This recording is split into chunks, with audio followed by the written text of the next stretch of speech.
ಯಾವ್ದಾದ್ರು ಸಭೆ ಕರೆದಿ ನಾವು ಮೊದಲ ಆದ್ಯತೆ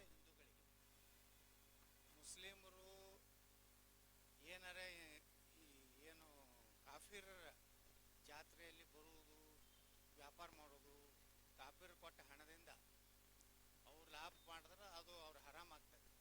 ಅವರೇ ವಿಚಾರ ಮಾಡಿ ದೂರ ಸರಬೇಕು. ಹಿಂದೂಗಳ ಹಬ್ಬ ಹರಿದಿನ ಜಾತ್ರೆಗಳಲ್ಲಿ ಅವರು ಯಾವುದೇ ರೀತಿ ವ್ಯಾಪಾರ ಮಾಡೋದು ಒಳ್ಳೆಯದಲ್ಲ.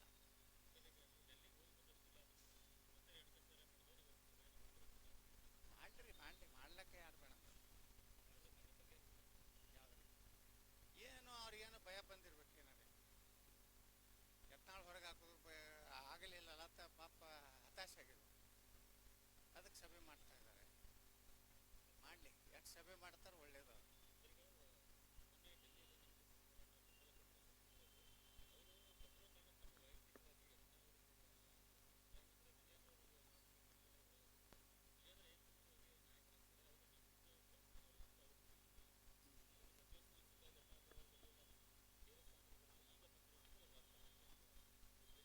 ನೋಡ್ರಿ, ಲೋಕಸಭಾ ಸದಸ್ಯರಿಗೆ ಗೊತ್ತಿದೆ ಕರ್ನಾಟಕದ ಸ್ಥಿತಿಗತಿ. ಯಾರನ್ನ ಮ್ಯಾಗ ಕ್ರಮ ತೊಗೊಂಡ್ರೆ ಏನಾಗ್ತೈತೆ ಅನ್ನುವಂಥದ್ದು ನಮ್ಮ ಹೈಕಮಾಂಡಕ್ಕೆ ಹೇಳ್ಯಾರ. ಯತ್ನಾಳ್ ಹೊರಗೆ ಹಾಕೋದ್ರಿಂದ ಏನಾಗ್ತದೆ, ಇಟ್ಕೊಂಡ್ರೆ ಏನಾಗ್ತದೆ ಅನ್ನೋದು ಅವರೆಲ್ಲ ಅನುಭವಿ ಸಂಸದರು ಅದಾರ ರೀ. 3, 4, 5 ಬಾರಿ ಸಂಸದರಾದವ್ರು ಅದಾರ ಕರ್ನಾಟಕದಲ್ಲಿ. ಲೋಕಸಭೆಯಲ್ಲಿ ಎಲ್ಲ ಲೋಕಸಭೆಯಲ್ಲಿ ಇವತ್ತು ಪ್ರಚಾರ ಮಾಡಿದ್ವಿ, ವಿಧಾನಸಭೆಯಲ್ಲಿ ಪ್ರಚಾರ ಮಾಡಿದ್ವಿ.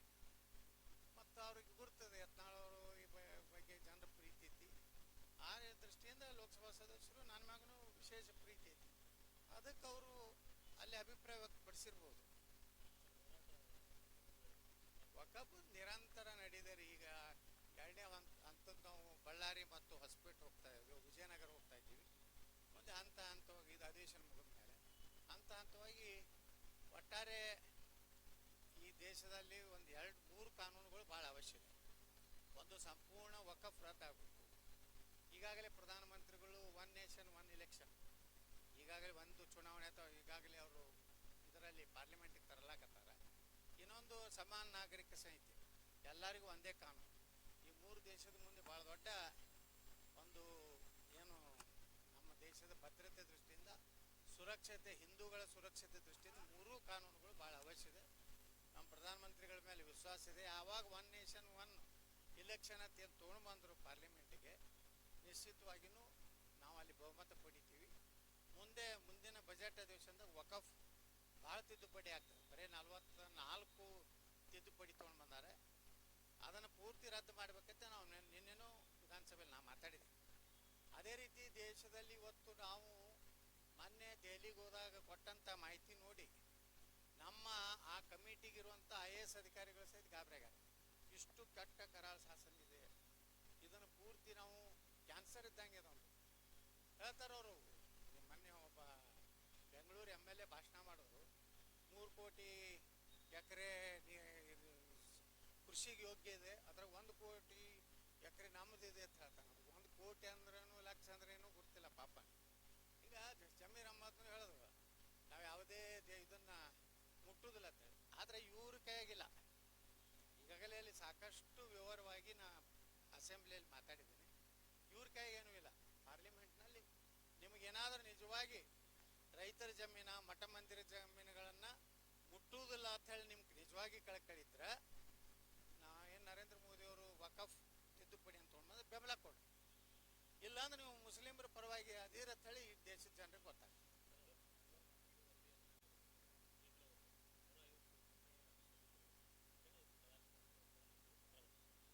ಏನು ಬರ್ತಾರೆ ಪತ್ರ? CBI ಕೊಡೋದು ಪತ್ರ. CBI ಅಂದರೆ CBI ED ಕೇಂದ್ರ ಸರ್ಕಾರ ಹೇಳ್ದಂಗೆ ಕೇಳ್ತದ, ಅವರೇ ಒಬ್ಬಿ ಹಾಕ್ತಾರೆ. ಮತ್ತು ಈಗ ಒಮ್ಮಿಂದೊಮ್ಮೆ ಇವರು ಇದನ್ನು CBI ಕೊಡೋದು ಪ್ರಧಾನಮಂತ್ರಿಗಳು ಪತ್ರ ಬರ್ತಾರೆ ಮುಖ್ಯಮಂತ್ರಿಗಳಿಗೆ. ಮುಖ್ಯಮಂತ್ರಿಗೆ ತಮ್ಮ ಅಧಿಕಾರ ಇದೆಯಲ್ಲ, ಅವರೇ CBI ಅದು ಬರೀಲಿ, ಕ್ಯಾಬಿನೆಟ್ನಾಗ ನಿರ್ಣಯ ಮಾಡಲಿ. ಇದು 150 ಕೋಟಿ ರೂಪಾಯಿದ್ದು ಹಗರಣ ಹಿಂಗಾಗ್ಯದ, ಅದಕ್ಕೆ CBI ಕೊಡ್ಬೇಕಂತ ಇವ್ರ ರಿಕಮೆಂಡೇಶನ್ ಆದ್ರೂ CBIದವ್ರು ಬರ್ತಾರೆ. ರಾಜ್ಯಪಾಲರಿಗಾರೆ ಬರೀರಿ. ನೀವು ಪ್ರಧಾನಮಂತ್ರಿಗಳು ಬರ್ತೀರ ಅಂದ್ರೆ ಉದ್ದೇಶ ನೀವು CBI ಕೊಡಿಸ್ಬೇಕಂತಿಲ್ಲ. CBI ಮ್ಯಾಗೆ ನಿಮ್ದು ವಿಶ್ವಾಸ ಇಲ್ಲ, ED ಮ್ಯಾಗ ವಿಶ್ವಾಸ ಇಲ್ಲ, ಕೇಂದ್ರ ಅಪವಾದ ಮಾಡ್ತೀನಿ. ನಿಮ್ಮ ರಾಹುಲ್ ಗಾಂಧಿ ಅಪವಾದ ಮಾಡ್ತಾನ, ಮನೆ ಆರ್ಚ್ ಬಂದಂಥ ಪ್ರಿಯಾಂಕಾ ವಾಡ್ರಾ ಅಪವಾದ ಮಾಡ್ತಾರೆ, ನಮ್ಮ ಖರ್ಗೆ ಸಾಹೇಬರು ಆಪಾದನೆ ಮಾಡ್ತಾರೆ, ಸಿದ್ದರಾಮಯ್ಯ ಆಪಾದನೆ ಮಾಡ್ತಾರೆ, ಗೃಹ ಮಂತ್ರಿ ಸಹಿತ ಆಪಾದನೆ ಮಾಡ್ತಾರೆ. ಮತ್ತು ನೀವು ಸಿ ಬಿ ಐ ಅಂದ್ರೆ ಸಿ ಬಿ ಐ ವಿಶ್ವಾಸಾರ್ಹ ಐತಂದಂಗೆ ಆಯ್ತಲ್ಲ. ಹಿಡಿದು ಸಿ ಬಿ ಐನ ಬಿ ಜೆ ಪಿ ಕೈಗೊಂಬೇತಿದ್ರಿ ಅಂದ್ರೆ ಇವ್ರಿಗೆ 150 ಕೋಟಿದು ಏನು ದಾಖಲೆ ಅದಾವು ಸಿ ಬಿ ಐ ಕೊಟ್ಟು ತನಿಖೆ ಮಾಡಿ. ನಾವೇನು ಬೇಡ ಅನ್ನೋದು, ನೀವು ಏನೇನು ಭ್ರಷ್ಟಾಚಾರ ಮಾಡ್ಯಾರತ್ತ ನಿಮ್ಮ ತಲೆಯಾಗ ಐತಿ ಬಿ ಜೆ ಪಿಯವರು, ಅದೆಲ್ಲ ತನಿಖೆ ಕೊಡಿ. 40% ಅಂದ್ರೆ ಎಲ್ಲಿ ಹೋಯ್ತದ 40% ಕಮಿಷನ್? ನಿಮ್ಮದು 90% ಆಗೈತಲ್ಲ. ಇನ್ನೊಂದು ದೊಡ್ಡ ಹಗರಣ ಇದೆ, ಕಸ ವಿಲೇವಾರಿ ಬೆಂಗಳೂರು, ಸಾವಿರಾರು ಕೋಟಿ ರೂಪಾಯಿದಿದೆ. ಅವೆಲ್ಲ ದಾಖಲೆಗಳನ್ನು ನಮ್ಮ ಇನ್ನೊಂದು ವಾರ ತಡೀರಿ, ಸದನ ಮುಗಿಲಿ. ಆ ದೊಡ್ಡ ಹಗರಣ ಇದೆ, ಅದೊಂದು 30,000 ಕೋಟಿ ರೂಪಾಯಿ ಹಗರಣ ಇದೆ.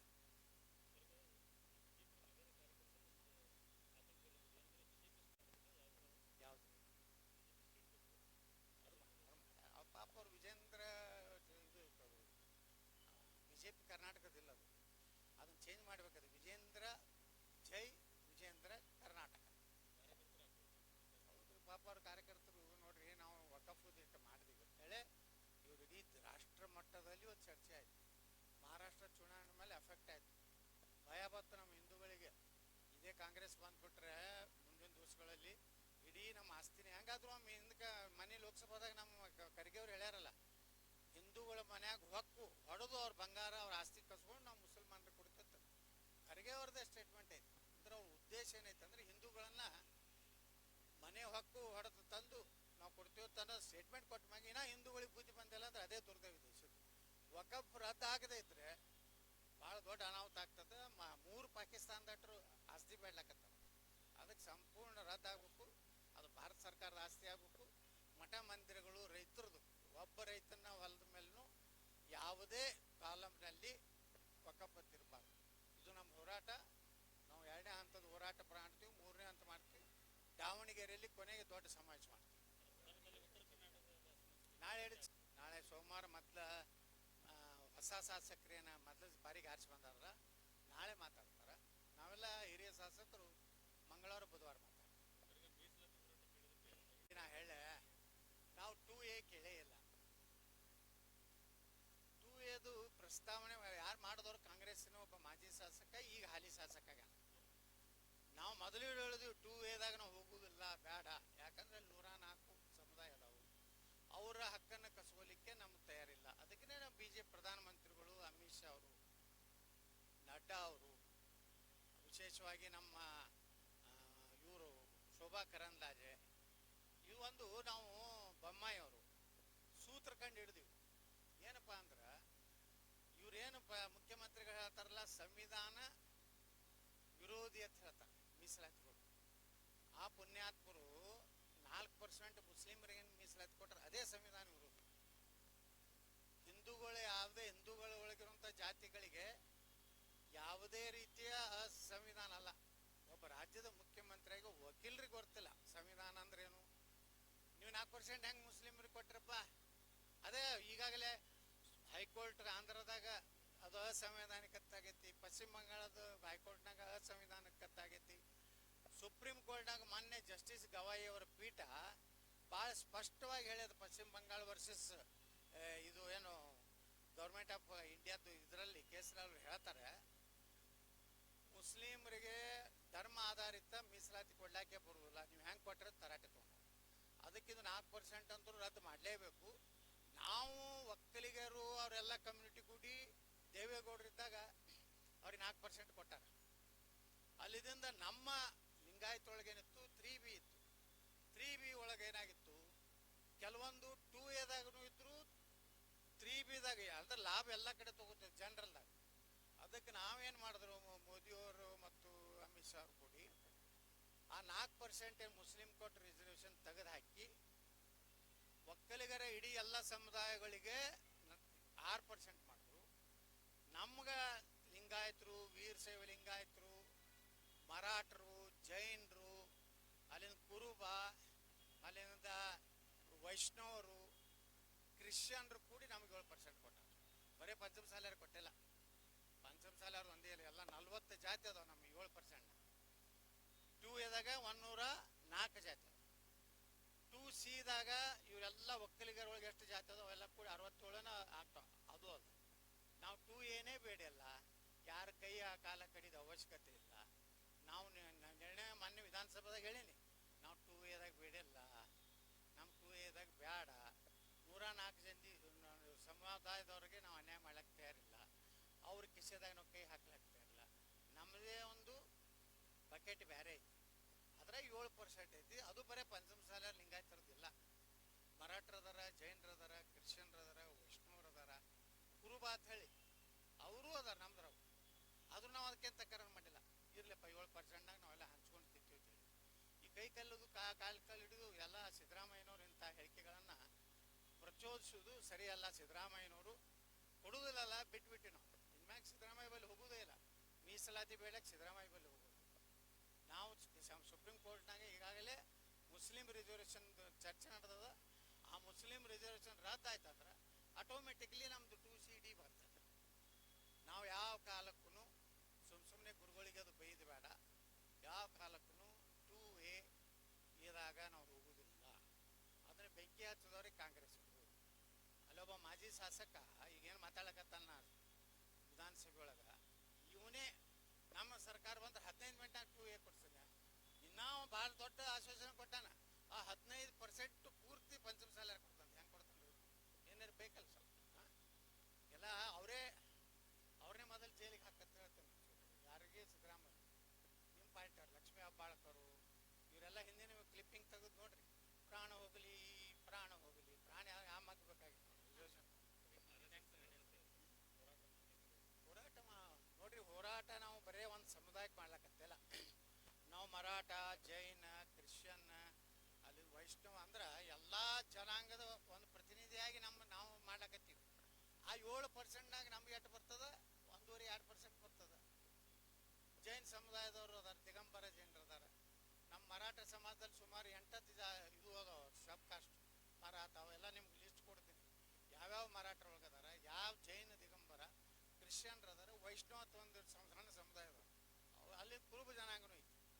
ಮತ್ತು ಕೆಲವೊಂದು ನಮ್ಮ ವಿಶ್ವಕರ್ಮ ಅವು ಅದಾವೆಲ್ಲ 40 ಜಾತಿ ಬರ್ತಾವೆ ನಮ್ದ್ರ. ಅದನ್ನು ನಾವು 2Aದಾಗ ನಮ್ಮದು ಕ್ಲೇಮ್ ಮಾಡಿಲ್ಲ. ಯಾರೂ ಕೈಯ ಕಾಲಕ್ಕೆ ಕಡಿಬೇಡ್ರಿ, ನಿಮ್ಮದು ಊಟ ನೀವು ಮಾಡಿರಿ. ನಾವು ನಮ್ಮ ಬಡವರು ಅದ, ನಮ್ಮ ಎಲ್ಲ ಜಾತಿ ಈ 40 ಜಾತಿಗೂ ಬಡತನ ಇದೆ. ಮೊದಲಿನ ಕೃಷಿ ಅಷ್ಟು ಜಮೀನು ಭಾಳ ಇತ್ತು, 100 ಎಕರೆ ಇತ್ತು. ಈಗೆಲ್ಲ ಅಣ್ಣತಮ್ಮರು ಬೇರೆ ಆಗಿ ಅಟ್ಟು 2 ಎಕರೆ, 5 ಎಕರೆ, 3 ಎಕರೆಗೆ ಬಂದೀವಿ. ಅದಕ್ಕೆ ಮೀಸಲಾತಿ ಅವಶ್ಯಕತೆ ಅಂತೇಳಿ ನಮ್ಮ ಗುರುಗಳು ಹೋರಾಟ ಮಾಡಕತ್ತಾರ. ನಮ್ಮ ಗುರುಗಳಾದರೆ ಇಡೀ ಸಮಸ್ತ ವೀರಶೈವ ಲಿಂಗಾಯತರು, ಮರಾಠ, ಕ್ರಿಶ್ಚಿಯನ್, ಜೈನ್ ಎಲ್ಲರ ಪರವಾಗಿ ನಾವು ಹೋರಾಟ ಮಾಡ್ತೀವಿ. ಅದನ್ನ ಇವತ್ತು ಟ್ವೀಟ್ ಮಾಡಿರಲಿಲ್ಲ ನಾನು.